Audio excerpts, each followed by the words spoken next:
Namaskar. Hello and welcome to PGurus channel. I'm your host Sri Iyer. Today I have the pleasure of company of Gaurie Dwivedi. She used to be at 𝙒𝙧𝙤𝙪, a very charming host, and we have had Gaurie gracing our channel a couple of times before. And today she's going to talk about something that is going to affect our lives in the days and weeks to come, and that is the inflation effect of a rising crude price. Without further delay, let's welcome Gaurie. Gaurie, namaskar and welcome to PGurus channel. Thank you so much. Thank you so much for having me. Thank you. So Gaurie, I will yield the floor to you. Please tell us how you see it. You have an economics degree from Delhi School of Economics, and this is the avatar that we are going to see today. A person who can analyze numbers and can project to us where you think things are headed, and if there is anything that the Indian government can do to soften the blow for the Aam Aadmi. This is the common man, not the party name. Take it away. Thank you, Mr. Iyer, for that. Yes, I've sort of collected my thoughts in a basic presentation just for ease of understanding that what really are we talking about and why does rising crude prices impact India and India's finances very significantly. So just, a couple of slides and we can just go on that. The challenges of rising crude for India, there are several. Because India, remember, is a very large importer of crude, and India imports about 85% of its energy requirements. For FY20, that is the year that ended in March 2020, which was before COVID, India imported about 4.54 million barrels per day. That's our daily crude oil consumption, 85% of which is imported. In January 2022, as we are hoping that we recover and get back to our pre-COVID levels, consumption is still at 4.3 million barrels per day. This is just to give a sense of what is the scale at which we are talking about our energy consumption. And if we are talking about much of it being imported, then the import bill is very, very significant. In current financial year, India's import bill has already crossed about $95 billion. In FY20, which is the year that ended March 2020. There's no point taking the COVID year in terms of any comparison, so I've left that out. So right. The financial year that ended on March 2020, the import bill was $101.4 billion. Remember, we are still at lower consumption levels, and this number is only till January. February and March numbers are yet to be added. From requirements point of view, Middle East, US, Canada, and Africa pretty much make up the bulk of how we buy our energy consumption, energy needs. 62% of that comes from the Middle East. Iraq is the biggest crude oil supplier. It was earlier Saudi Arabia till 2017, but now it is Iraq. Iran, we can't buy, of course, because of sanctions. We can't buy from Venezuela as well because of US sanctions. Till now, there are no sanctions on the Russian oil and gas, but Mr. Biden seems to be in a hurry to do that as well because impact on him is negligible. US only imports 4% as compared to Europe.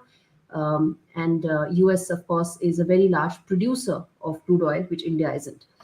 Now, from the last 1 month, ever since we've been talking about the crisis in Russia and Ukraine, in fact, just a fortnight, prices have risen by 25%.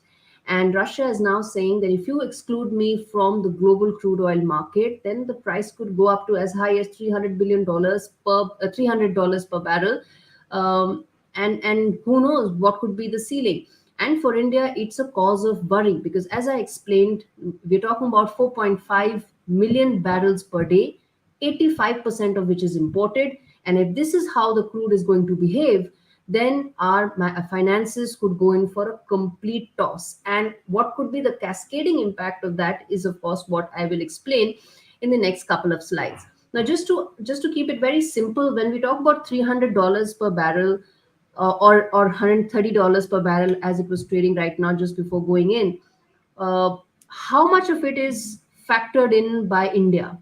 The finance minister, when she presented her budget on the 1st of February, it looks like many weeks ago, but it was just 5 weeks back, she budgeted the oil prices to be at $75 a barrel. So her headaches have compounded, and so have for India as well, because She thought it's going to be $75 a barrel, at which she went ahead and made all the projections for the coming year.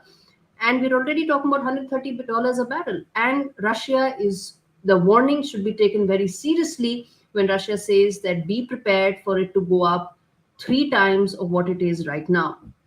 And since India is a very large importer of crude, as I explained earlier, we get impacted both on the fiscal as well as the monetary side. Yes, yes, Sri, you have a point. Yes, a couple of things I want to add to what you said, Gaurie. Today, US has banned import of Russian oil, and that constituted 8% of US's imports. Strangely, US is now talking to Venezuela and to Saudi Arabia to try and make up for that shortfall, because US is hell-bent on destruction. They don't want to reopen the Keystone pipeline, nor do they want to start shale.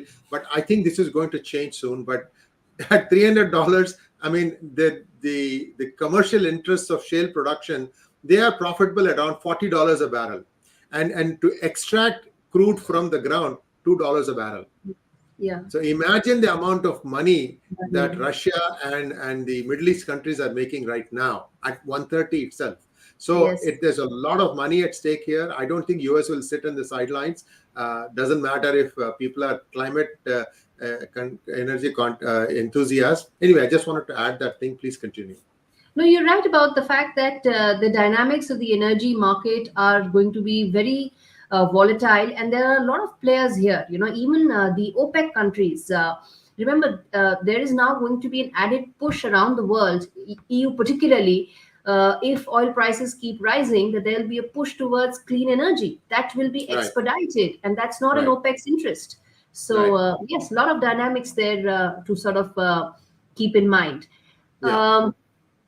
But particularly in terms of how India gets impacted. So this is a very simple way of understanding back of the envelope calculations that how much should we brace ourselves for the oil shock. Every $10 rise in oil prices leads to at least a 0.3 or maybe a 0.4% increase in inflation for India. That's a direct impact. We're not talking about any indirect impact that will come in later as cascading impact of inflation comes in. Second is the GDP. Direct impact of a $10 per barrel rise in oil leads to a 0.2% reduction in GDP. So when we are talking about $130 a barrel, we're talking about $60 more than what the finance minister budgeted for. We can just multiply these numbers by 6, and we are then standing at a very significant challenge for the Indian economy. And as far as the current account deficit is concerned, that will also rise fairly significantly if there is just a $10 increase as far as oil prices are concerned. Now, what is the monetary? As I said, there's going to be two impacts, fiscal as well as monetary. First, if we talk about the monetary impact, global crude oil prices, the moment they become volatile, it impacts our rupee. Our currency, it's not in a free fall like it was in 2013, but it's under tremendous pressure. What does it mean? It means that for importing the same amount of oil, we need to shell out more. If we were shelling out an X amount of money, now that the rupee has been depreciated 2%, 2.5%, we got to pay that much more. Add to it increase in oil prices, and we're definitely talking about a fairly significant oil shock. From balance of payment point of view, as prices skyrocket, the current account deficit will also widen by 1%. And most importantly, where will interest rates go? RBI is not going to be sitting on the sidelines when something like this happens. And I'm going to come back to the interest rate point after talking about the impact on the fiscal math of India as far as crude oil prices are concerned. There you go. 70 to 100% rise in crude oil in the last fortnight will lead to a direct 2 to 3% rise in inflation. Which governor of a central bank can allow that to happen? And most certainly not for RBI, given that the RBI's stated inflation target is 6%. We are already at 6%. And if it increases by 2 to 3%, obviously RBI will be forced to take some drastic measures, and growth will not be a priority. Cutting prices will become a priority. The growth versus inflation trade-off will suddenly become in favor of inflation and not so much for growth. The GDP projection for FY23 is 8.9%. This is already lower than 9.2%, which the economic survey had spoken about. And it's very unfortunate that this oil price shock is coming at a time when the Indian economy is just recovering. It is, as I said at the beginning of the first slide, we are still not at the same level of oil consumption as we were before COVID. So we still not reached those levels 2 years later, but we are closing in, which tells that the economic recovery is expected soon. But if this oil shock comes in the way we are projecting or the way it looks like, then the GDP growth rates of 8.9% look really challenging. And what will then happen is the biggest discussion that will emerge is who is going to bear this burden? Will this burden be borne by consumers? Will this burden be borne by government? Or will this burden have to be borne by industry or corporates? Either way, in all such scenarios, interest rates will be impacted. Yes, Sri. Gaurie, I'm sorry to stop you, but I needed to ask you some questions. My mind doesn't store 5 questions in a stack. First question I had was, today I believe the rupee versus dollar is at 77. It was at Yes. 73, 74 for a long time, and now it has slipped to 77. Some are predicting that it's going to go up to 80. So that is 80. one. I just wanted Hmm. to share that with the viewers. The second thing is that, during the UPA era, they bought oil. They sold oil bonds to the people who are exporting or selling crude to us, and those payments are now being made by the BJP government. And BJP government said that is why when the crude was low, we couldn't pass on the benefits to you because we have all these payments that we have to take care of. So I'm curious, what are the ways that the government has to tackle this? Because I don't think they can float more oil bonds. I don't know if there is room for doing that. So basically what I'm hinting at is that this burden will have to be borne by the consumer, which means even more pain. Just my 2 cents. Please continue. Yes, and I'll tell you before I go back to that next slide that there is a lot of a lot of economists have brainstormed regarding who bears the burden the most, and studies seem to indicate, unfortunately, and very disheartening this is for consumers, that every time government decides to bear the burden, the consumption spending doesn't rise so much. So the idea is that if the oil shock is borne by the government and consumer doesn't pay more, then he should be spending that much more. But he tends to save that much. And therefore, the economy does not see a multiplier effect. If, on the other hand, government says, I am not going to bear the additional burden, consumer will, that entire amount that is passed on ends up becoming government spending and leads to a multiplier effect. The third part is, can corporates bear that? And that I'll talk about later as well. But just to complete this, corporate debt to GDP in India right now is at a historic low. In fact, it's as low as 2003 levels. So there is some wisdom in pointing that maybe some amount of this can be borne by corporates as well, because higher input costs will impact their bottom lines. But if their debt levels are at historic lows, then some of this can be borne by them as well. But yes, this economic model points out that not good days ahead for buying petrol.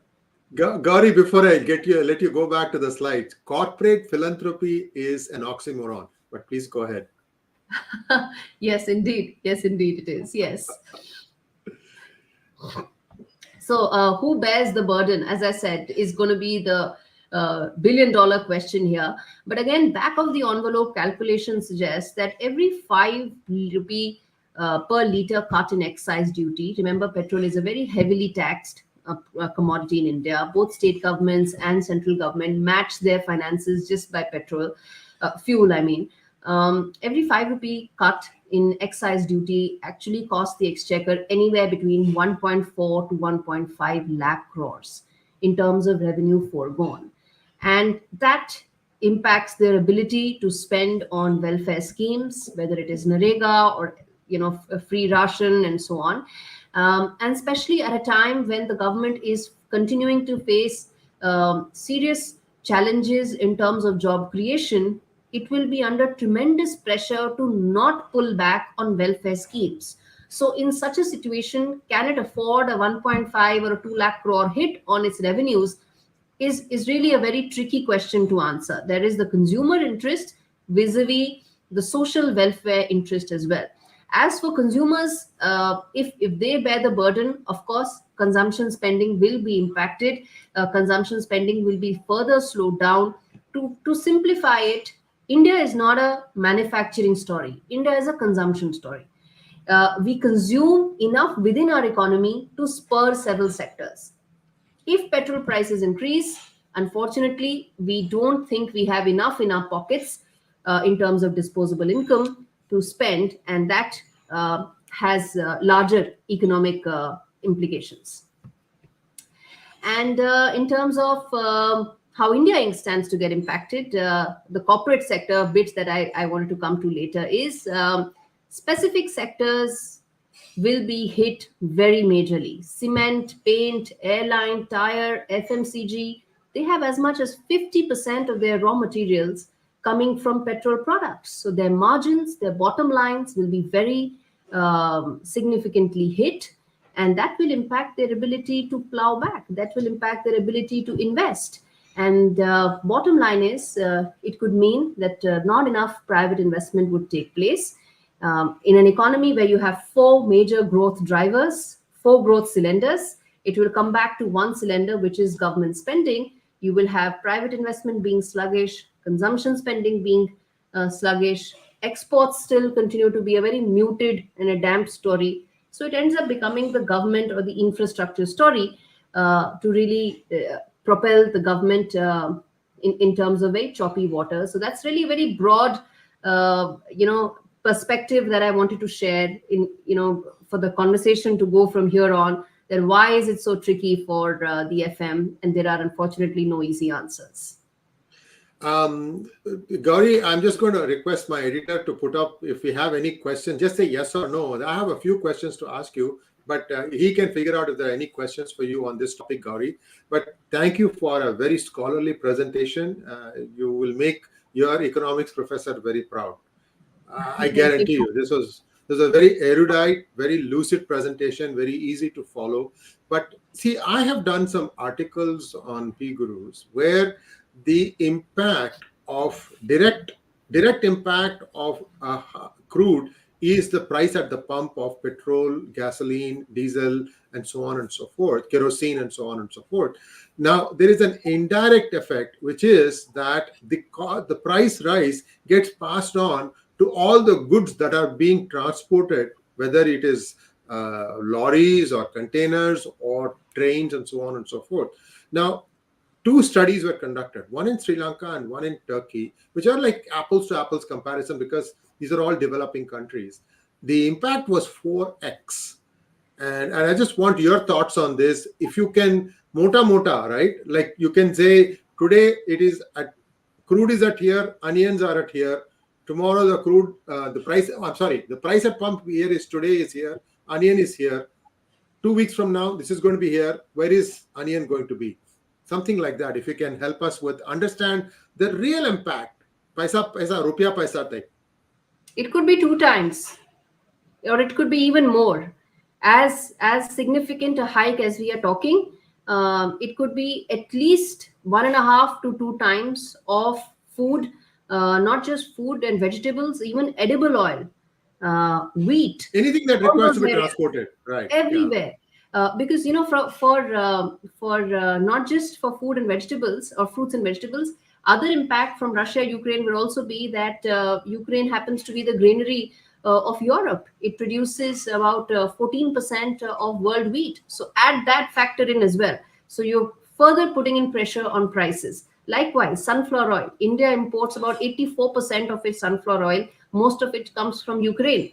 Add that in as well to the inflationary tendency that we are seeing right now. So it could be 1.5 to 2 times of not just lower price commodities like onions. Yes, of course, governments fall on onions, but something like oil.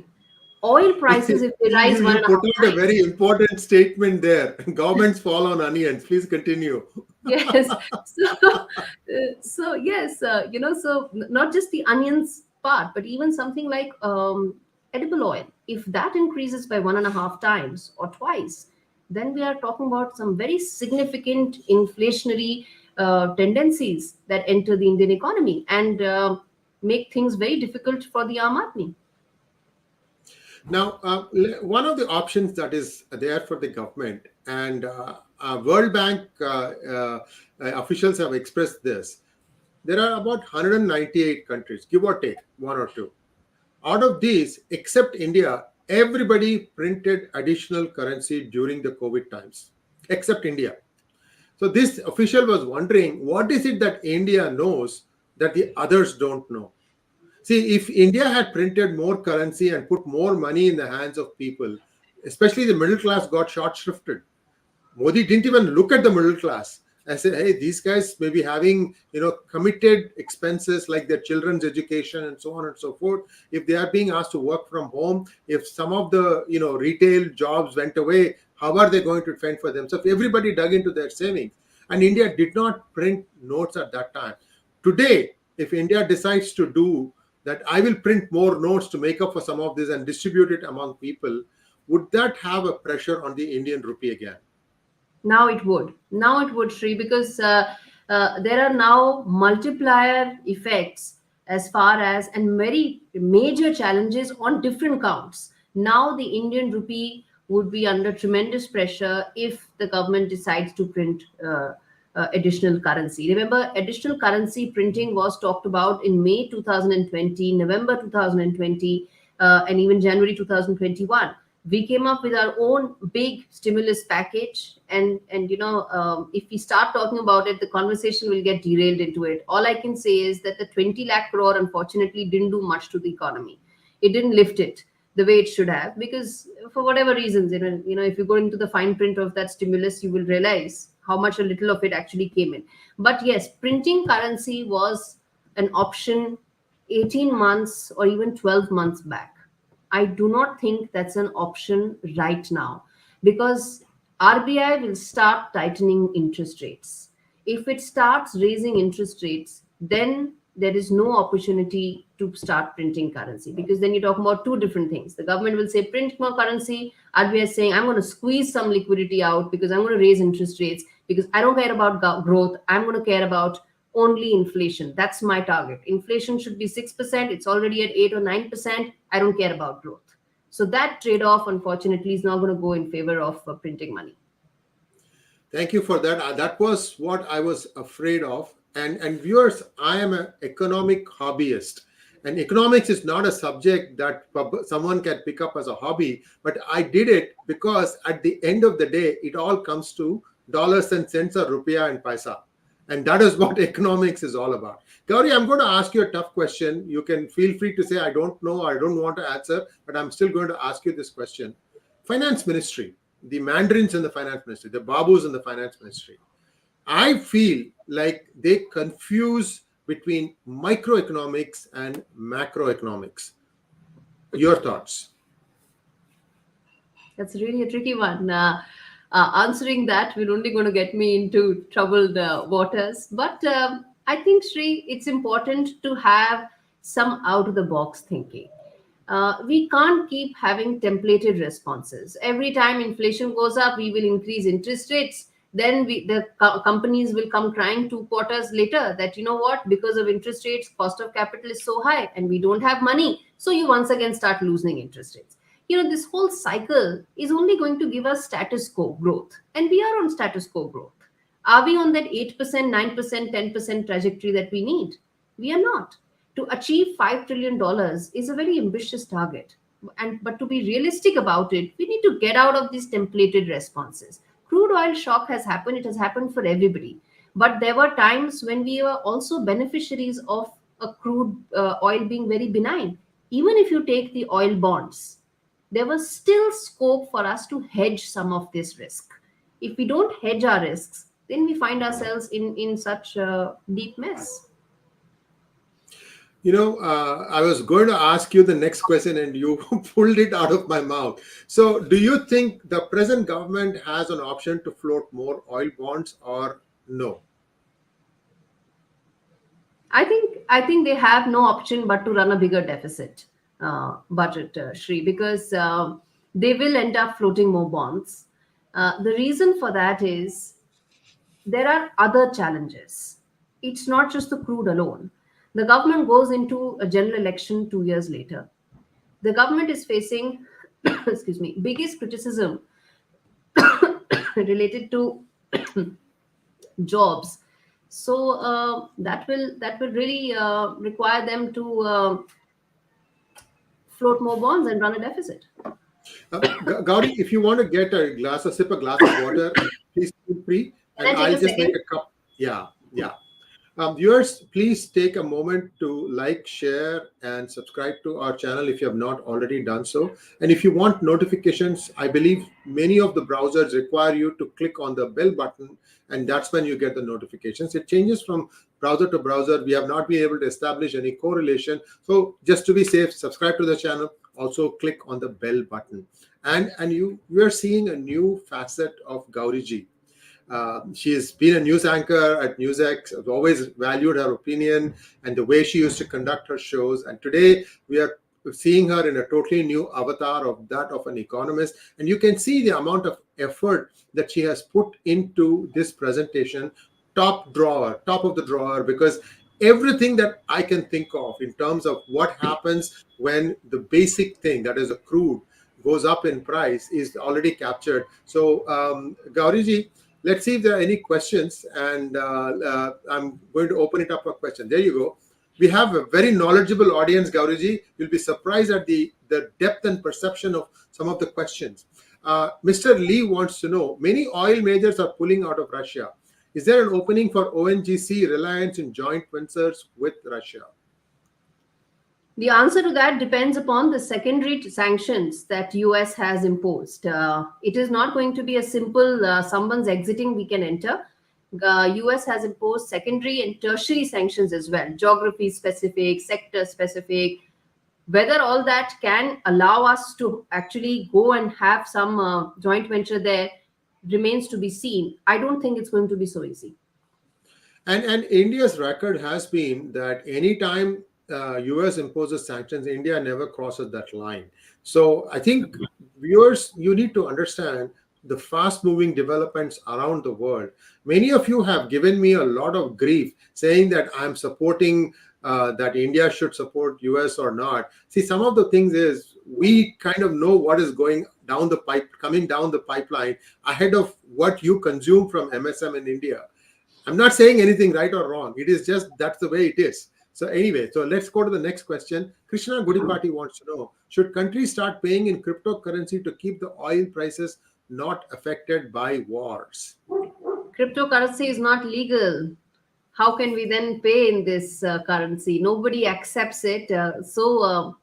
It's not legal tender. So we can't pay in it. And I don't think any of the oil producing countries are going to agree to even 1% volatility entering their oil contracts. So cryptocurrency brings in that. Yes, and Krishna, you should look at the price of Bitcoin. It has crashed because, see, predominantly one of the counterparties in any Bitcoin-based transaction or any cryptocurrency transaction, it was either Russia or Iran or North Korea or China. China and Russia were probably 80%.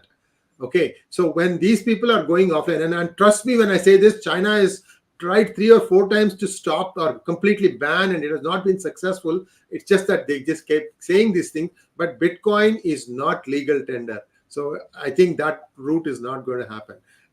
Anything you want to add, Gaurie, before we go to the next question? No, absolutely. It's not legal tender. There's no way that these oil contracts can happen in the Bitcoin. No. And Mr. Lee wants to know, can the rupee-ruble trade be re-established for oil imports from Russia as was done in pre-1991 years with the USSR? I think there's going to be some effort to start rupee-ruble trade because there will also be, Shri, some focus on rebuilding this region. Remember, Ukraine, Russia, that entire region will now need some greater economic ties as well. Of course, bulk of it will go to China, but some secondary market, there is scope for India to come in. And that is where rupee-ruble trade will be explored. It has to circumvent sanctions, but it will be able to, particularly because there's going to be a significant requirement for development in that entire region. And my assumption is, whenever this war ends, whenever the conflict ends, Russia will not vacate whatever ground it has captured. It's not going to cede space, which means even in Ukraine, it will have a fair say in terms of decision making. It will decide, or could decide, how post conflict Ukraine will be developed, or that infrastructure will have to be redeveloped. And if in that 90% of it goes to China, at least 10% will come to India. And that route has to be through the rupee ruble trade. That's my 2 cents of how this could end. Next question, please. Mohan GDS wants to know, will this impact the bank interest rates passed on to the depositors? Yes, depositors are going to be in for another rude shock. And I'll tell you, the first time bank depositors were cheated, or were slighted rather, was in 2014 itself, when the first decision that the present government took was that even the interest that you earn on your deposits is also going to be charged on TDS. Whatever money you've earned, you've paid taxes on it, and then it's in FD, but you're going to pay taxes on your interest on FD as well. So that is how the government perceives depositors to be. I mean, I can be maybe I'm being very harsh, but that's how I feel. So interest rates for depositors, they are going to be in for another rude shock. It's going to be further decline. We wish we could give you some good news. All we can tell you is, I guess, continue to save up, because we don't know when this is going to end. Next question from Mandar Karnik. Will it be better for the government to absorb higher fuel prices rather than giving the impact to consumers? Lower welfare spending be done this year as a way to absorb higher fuel prices. Sorry, we need to win elections. And it's any democratic government has a lot of answering to do. There's a major general election 2 years later. Before that, there are a couple of important state elections as well in 23 as well as in 2022. There's no way that the government can go back on welfare spending. If anything, they'll push on it further, because of high unemployment, because there are no jobs, because the market is so uncertain. They'll have to push more on welfare spending, which will mean more free ration and more Narega and more freebies and stuff. So there's no way they can cut back on any of that. Rajesh wants to know, is there any oil self-sufficiency option? Okay, so the good news is that India finds itself exactly in the same spot as Germany and Italy find themselves in, which is they have no self-sufficiency option as far as oil is concerned. They have no option whatsoever. The other good news is we are not so directly dependent on Russian oil as they are. But beyond that, oil self-sufficiency is so far away. Before that, I believe green technology is going to make a march and hopefully change the oil dynamics for us. And what I said earlier as well, Sri, I think as prices rise, EU is going to see some sort of a debate and a concerted push towards clean energy, because they're going to say, how long are we going to be dependent on the likes of Russia and company? Let's focus on green energy and green technology, and it could happen in about 10 years. And if that actually gathers pace, OPEC will then start cutting prices, because then it's a matter of survival. Param wants to know, can we import oil from Iran after taking US in confidence? Looking at the price of oil, US may allow us to or ignore for the time being. No, oil we cannot import from Iran.